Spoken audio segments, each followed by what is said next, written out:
Class 5 का chapter 2 है understanding our earth. अब इसमें आपको ये समझना है कि हम अर्थ के बारे में कितना समझ सकते हैं, या इसको ये कह सकते हैं कि मैप के बारे में इसमें ये बताया जाए कि मैप है क्या। अगर यदि आपको कुछ नहीं समझ में आता है तो आप हमें इसमें जो कमेंट बॉक्स है उसमें आप कमेंट करिए, फिर इसको ज़्यादा अच्छा से समझाने का कोशिश करेंगे। इसको ध्यान देना है कि ये चैप्टर बहुत important, it is very important chapter for your future, specially if you will go to the class 10th, you will just whenever you will go to the class 10th you will understand, you need to understand the our earth, what is our earth and what about our maps। तो इसको समझने के लिए आपको ये chapter अच्छा से समझना होगा। अगर कुछ नहीं समझ पाते हैं, कहीं डाउट है, तो आप कमेंट बॉक्स में जाइए, फिर हम आपको ये करते ज़्यादा अच्छा से समझाने का कोशिश करेंगे। अब यहाँ पर अंडरस्टैंडिंग आवर अर्थ, हम अपने अर्थ को समझने की कोशिश करते हैं कि अर्थ है क्या। तो यहाँ पर जो मैप्स है, if you want to study the earth features in details we can use, कि अगर हम इसको डिटेल से जानेंगे समझेंगे तो we can use maps for this purpose, कि अगर हम अर्थ को अच्छा से उसके फीचर्स को जानने की कोशिश करते हैं विस्तार से, तो हमको ज़रूरी है कि मैप को पढ़ना होगा, मैप को आगे करना होगा। स्टडी ऑफ मैप्स, मैप है क्या चीज़। तो the word map has been drive from the Latin word mappa, कि ये मैपो जो एक लैटिन वर्ड है उससे ये आया है। मैपिन वर्ड जो लैटिन वर्ड है मैपो से आया है, विच मीन्स द नैपकिन। नैपकिन मतलब देख रहे हैं कि एक जो कागज़ का टुकड़ा होता है उसको हम लोग जो अलग अलग पर्पज़ से यूज करते हैं तो उसको हम लोग नैपकिन कहते हैं। तो यहाँ पर इसको आपको समझना होगा। तो इसमें अगर आपको कोई डाउट होता है तो इसको आप मिडिल में पूछ सकते हैं, और अगर डिस्कस करते हैं बीच में, फिर हम इसमें आते हैं, समझने की कोशिश करते हैं कि मैपो मतलब। तो the word has been derived from the Latin word mappa से आया, विच मीन्स द नैपकिन। अब a map is representation, map है क्या, तो इज ए रिप्रेजेंटेशन और a drawing of a earth surface, कि अर्थ सरफेस का एक ड्राइंग है, अर्थ सरफेस का एक ड्राइंग है और ए पार्ट ऑफ इट, कि मैप जो अर्थ सरफेस किसी भी पूरे अर्थ का नहीं लिया गया, हो सकता है पूरे अर्थ का भी एक माने उसका फ्लैट सरफेस हो, जैसे बुक होता है। तो अकॉर्डिंग टू स्केल, और स्केल के नाप के अनुसार, कि स्केल में क्या हो सकता है कि जो ये मैप है, मैप में आपको अगर एक मैप ले लिया, मैप में अगर 1 सेंटीमीटर दिखाया गया है तो इसको हो सकता है 1 सेंटीमीटर इक्वल टू 100 किलोमीटर, कि मैप में 100 किलोमीटर को 1 सेंटीमीटर मान लिया गया होगा। तो इसी को स्केल कहते हैं। It could be hand drawn और प्रिंटेड, कि इसको हाथ से बनाया जा सकता है या प्रिंट किया जा सकता है। It help us the identify the places, कि इससे हम प्लेसेस को जान सकते हैं कहाँ कौन सा प्लेसेस है, और जैसे यहाँ पर लद्दाख है, यहाँ पर कश्मीर है, या फिर लोकेशन को समझ सकते हैं कि लोकेशन कितना में है। तो यहाँ पर जैसे 32 डिग्री तो आपका नॉर्दर्न हेमिस्फीयर होगा, तो 32 डिग्री नॉर्दर्न हेमिस्फीयर ये समझना होगा। तो लोकेशन माने कि कितना डिग्री पर कहाँ पर है, ईस्ट में है कि वेस्ट में, कि नॉर्थ में है कि साउथ में, within area helping us then to navigate from one place to another. अगर इसको आप देखेंगे इस मैप को, तो मैप जो होता है टाइप्स ऑफ मैप, तो ये मैप जो कहलाता है ये है फिजिकल मैप। तो इसको हम लोग कहते हैं फिजिकल मैप, कहते हैं कि ये फिजिकल मैप है। इसमें समझने का होगा कि कहाँ पर हिमालय है, कहाँ पर, अगर यहाँ देख रहे हैं तो कहाँ पर ये हिमालय हो गया, या उसके बाद देखिए ये देख रहे हैं तो यहाँ थर्ड डिजिट हो गया, यहाँ लिखा भी हुआ है थर्ड डिजिट, या फिर आप देख रहे होंगे कि ये नॉर्दर्न प्लेन्स हो गया, या फिर देख रहे हैं कि अगर इसको आगे देखेंगे तो यहाँ पर वेस्टर्न घाट हो गया, ये जो घाट दिख रहे हैं वेस्टर्न घाट या ईस्टर्न घाट। तो इस तरह का जो मैप बताता है इसको हम लोग फिजिकल कहते हैं, कि वो फिजिक्स की कहाँ क्या क्या से उसके बारे में बताता है। अब है types of map. Types of map क्या है, तो मैप्स आर सेवरल टाइप्स, अलग अलग टाइप्स का हो सकता है। जैसे यहाँ पर 3 मैप को ज़्यादा ध्यान देना है। फिजिकल मैप जो कि अभी हम लोग देखें, जिसको हम लोग रिलीफ मैप भी कहते हैं। This shows natural features of the earth, कि अर्थ के बारे में जो है नेचुरल फीचर्स को बताता है। फिर है पॉलिटिकल मैप, कि पॉलिटिकल मैप जो है उसके बाद क्या आता है पॉलिटिकल मैप। तो पॉलिटिकल मैप को यहाँ पर समझने की कोशिश करेंगे। These map shows the cities, towns and villages.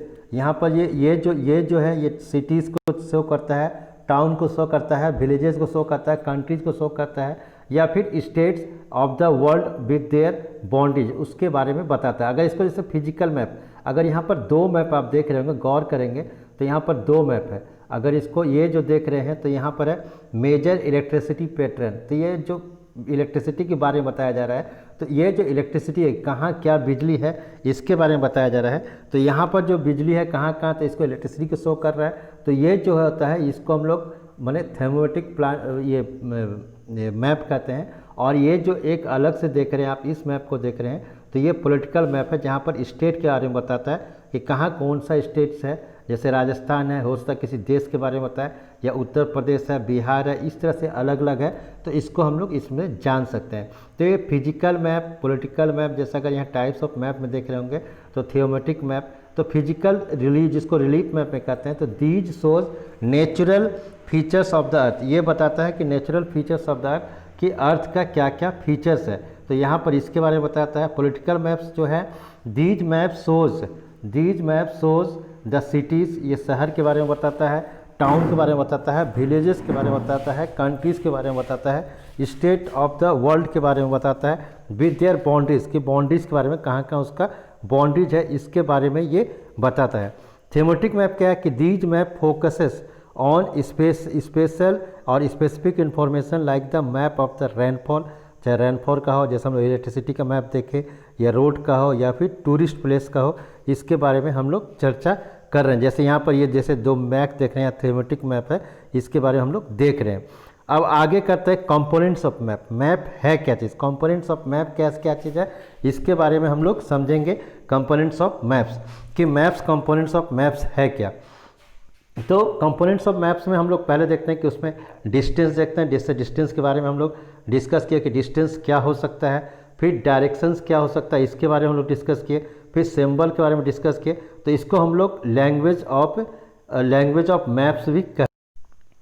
तो अगर आप देखें कि डायरेक्शन डिस्टेंस के बारे में, डायरेक्शंस के बारे में हम लोग देखते हैं, तो उसको हम लोग कहते हैं कि लैंग्वेज ऑफ मैप्स भी कहते हैं। तो यहाँ पर समझने की कोशिश करें, जैसे maps have been the 3 components, 3 component होता है। डिस्टेंस जैसे हम लोग देख दिए कि 1 सेंटीमीटर मैप में दिया हुआ है, तो हो सकता है कि उसको 100 किलोमीटर भी होगा। फिर उसके बाद जा क्या आता है डायरेक्शंस, कि डायरेक्शंस है किस डायरेक्शंस में है, कितना डायरेक्शंस में है, तो उसके बारे में जो चर्चा करते हैं उसको हम लोग बोलते हैं। फिर सिंबल देते हैं, सिंबल कहाँ पर है, कितना जगह, this is called the language of the map. We use distance in term of scale, जैसे हम बताया कि डिस्टेंस को हम लोग स्केल के बारे में टर्म कहते हैं। फिर उसके बाद स्केल है क्या, तो scale is a ratio between the actual distance on the ground में एक्चुअल डिस्टेंस क्या है, तो 100 किलोमीटर को मान लिया suppose, and distance shown on the map, अगर 1 सेंटीमीटर को 100 किलोमीटर मान रहे हैं तो यहाँ पर है। तो यानी यह क्या होगा कि स्केल क्या है, तो scale is a ratio between the actual distance on the ground, कि ग्राउंड में कितना एक्चुअल डिस्टेंस है, and distance shown on the map, कि मैप में कितना डिस्टेंस है, इसको बताया जाता है। तो to measure large areas like continent, countries on paper, अगर बड़ा एरिया को अगर दिखाना चाहते हैं, किसी बड़ा एरिया को दिखाना चाहते हैं, अगर हम पूरे एशिया कॉन्टिनेंट को दिखाना चाहते हैं या यूरोप कॉन्टिनेंट को दिखाना चाहते हैं, तो we use small scale map, कि इसको हम लोग क्या कौन सा यूज करेंगे, स्मॉल स्केल मैप यूज करेंगे। उसको हम लोग स्मॉल, क्योंकि बड़ा चीज़ दिखाना है तो उसमें हम लोग डिटेल में नहीं दिखा पाएंगे, शॉर्ट दिखाएंगे, तो उसको हम लोग कहते हैं स्मॉल स्केल मैप। अगर किसी को विस्तार से दिखाते हैं, अगर डिटेल से दिखाते हैं, तो उसको हम लोग कहते हैं लार्ज स्केल मैप, माने उसमें छोटा एरिया को लेंगे। हो सकता है कि अगर हम महाराष्ट्र स्टेट को लेंगे, हो सकता है किसी एक प्लेस को ले लेंगे, दिल्ली को ले लेंगे, या हो सकता है कि महाराष्ट्र को ले लेंगे। तो टू मेजर लार्ज एरिया, अगर इसको देख रहे हैं यहाँ पर कि to measure large area like continent को दिखाना है या कंट्री को दिखाना है एक पेपर में, तो we use small scale map. लेकिन अगर टू शो कि उसमें हम विस्तार से नहीं बता पाएंगे, हम सिर्फ ये बता पाएंगे कि माने हिमाचल प्रदेश की कैपिटल कहाँ पर है, तो शिमला है, जम्मू कश्मीर की कैपिटल कहाँ पर है, तो श्रीनगर है, तो उसको डिटेल। लेकिन अगर हम देखना चाहें कि वहाँ पर कौन कौन सा घूमने का जगह है, कहाँ पर क्या ज़्यादा डिटेल देखना चाहेंगे, डिस्ट्रिक्ट वाइज देखना चाहेंगे, तो हम लोग उसको छोटा एरिया, विलेज को लेना होगा, टाउन को लेना होगा, या डिस्ट्रिक्ट को लेना होगा। तो इसको हम लोग लार्ज स्केल मैप कहते हैं कि उसमें ज़्यादा हमको डिटेल पता चलेगा। To show small area like your village to town, या गाँव से लेकर शहर तक on paper, we use large scale of map. अब इसके बाद है कि डायरेक्शन जो होता है कौन कौन होता है, इसको जानना जरूरी है। तो डायरेक्शन हम लोग ऑलरेडी पढ़े हुए पहले छोटे क्लासेस में, कि डायरेक्शन अगर मेन डायरेक्शन जिसको हम लोग कार्डिनल डायरेक्शन करते हैं, नॉर्थ, ईस्ट होता है, ये जो राइट साइड आपका वेस्ट होता है, फिर जाके यहाँ पर साउथ होता है। कि अगर जो हम लोग देखते हैं कि डायरेक्शन क्या क्या है, तो ये मेन डायरेक्शन है जिसको हम लोग कार्डिनल डायरेक्शन भी कहते हैं, कि जो मेन डायरेक्शन है इसको हम लोग कार्डिनल डायरेक्शन भी कहते हैं। तो कार्डिनल डायरेक्शन में क्या हो गया, नॉर्थ हो गया, साउथ हो गया, ईस्ट हो गया, वेस्ट हो गया। और अगर इसको हम लोग लेटर्स भी सिंबल करते हैं, सेट करते हैं, कलर से करते हैं, पिक्चर से, लाइन से, तो ये सब एक सिंबल हो गया। तो which give us the information about the limited. लेकिन अगर हम लोग को जैसे अगर इसी जैसे नॉर्थ, साउथ, ईस्ट और वेस्ट के बीच में, तो ये हो गया सब डायरेक्शन नॉर्थ ईस्ट बीच में, फिर ये सब डायरेक्शन हो गया नॉर्थ वेस्ट, फिर इसके बाद जाके यहाँ पर हो गया तो साउथ वेस्ट, उसके बाद जाके ये हो गया तो साउथ ईस्ट। ये सब जो है सब डायरेक्शंस है। तो यहाँ पर इसको हम लोग various other things like sketches, plans, कोई स्केच हो गया, प्लान्स हो गया, use to draw an area of large scale. अब है ग्लोब वर्सेस मैप, कि ग्लोब और मैप में क्या डिफरेंस है। तो मैप है, अगर कंप्लीशन ऑफ मेनी मैप्स, अगर बहुत सारे मैप्स को मिला दिया जाए और एक बुक में दे दिया जाए तो हम लोग उसको एटलस कहते हैं। तो यहाँ पर है ए globe differ from A map in many aspect. ये ग्लोब जो है वो मैप से अलग होता है, डिफर्स होता है बहुत अलग अलग तरीके से। Let us look at the some key points of the difference between of a globe and the map, कि हम लोग क्या क्या की पॉइंट्स है ग्लोब और मैप में, उसको हम लोग देखेंगे। तो completion of many map is called the Atlas, उसको एटलस कहते हैं। A globe is a 3 dimensional, globe क्या उठा हुआ है तो उसको हम लोग को दिक्कत होता है। मैप जो है 2 डायमेंशनल, उसको बुक साइज का है। तो ये पहला डिफरेंस है। डिफरेंस अगर हम देखते हैं कि दोनों में क्या क्या डिफरेंस है, तो ग्लोब इज ए 3 डायमेंशनल, उसमें 3 डायमेंशनल है तो उसको उठा हुआ रहता है, गोल है, और मैप जो है 2 डायमेंशनल है, बुक जैसा है। Globe represent the whole earth, globe जो है पूरे अर्थ को दिखाता है, वेयर जो मैप रिप्रेजेंट द अर्थ, पूरा अर्थ भी दिखा सकता है मैप, और जस्ट पार्ट ऑफ इट। तो दूसरा डिफरेंस जो है, ग्लोब है पूरे अर्थ को दिखाता है, जबकि मैप जो है वो पूरे अर्थ को दिखा सकता है या कुछ पार्ट को दिखा सकता है। A globe can be use to get broad level pictures, जो ग्लोब हो सकता है कि पूरे वर्ल्ड का पिक्चर को दिखा सकता है, लेकिन मैप जो है वो ज़्यादा सूचना देता है, more specific information about different places, कि अलग अलग प्लेसेस का मैप जो है उससे हम लोग सूचना पा सकते हैं।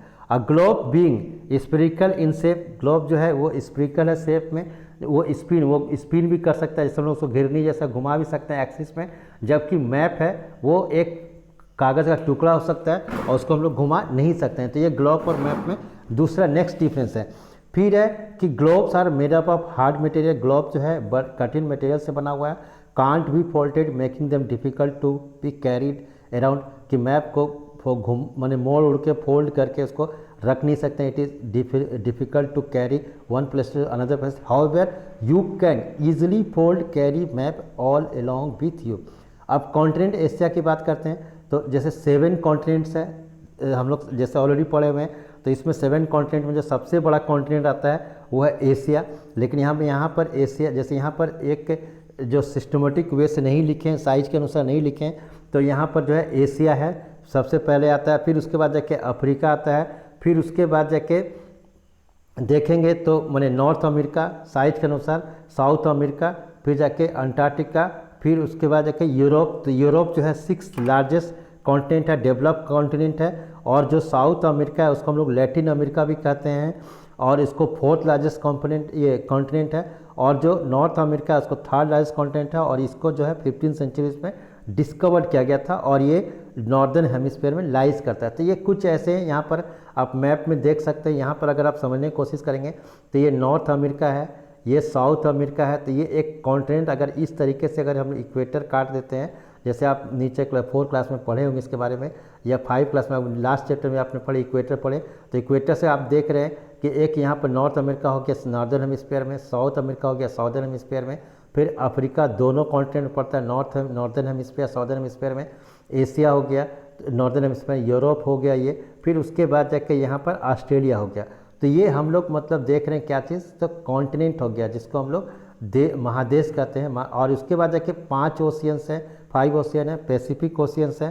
तो ओशियन जो है पैसिफिक ओशियन है, एटलांटिक ओशियन है, आप देख सकते हैं कि फिर जाके पैसिफिक ओशियन किस जगह पर दिख रहा है आपको, इसको आप मैप में समझ सकते हैं। फिर उसके बाद जाके एटलांटिक ओशियन हो गया, इंडियन ओशियन जैसे इंडिया के जो साउथ में जैसे यहाँ पर दिख रहा है ये इंडियन ओशियन है।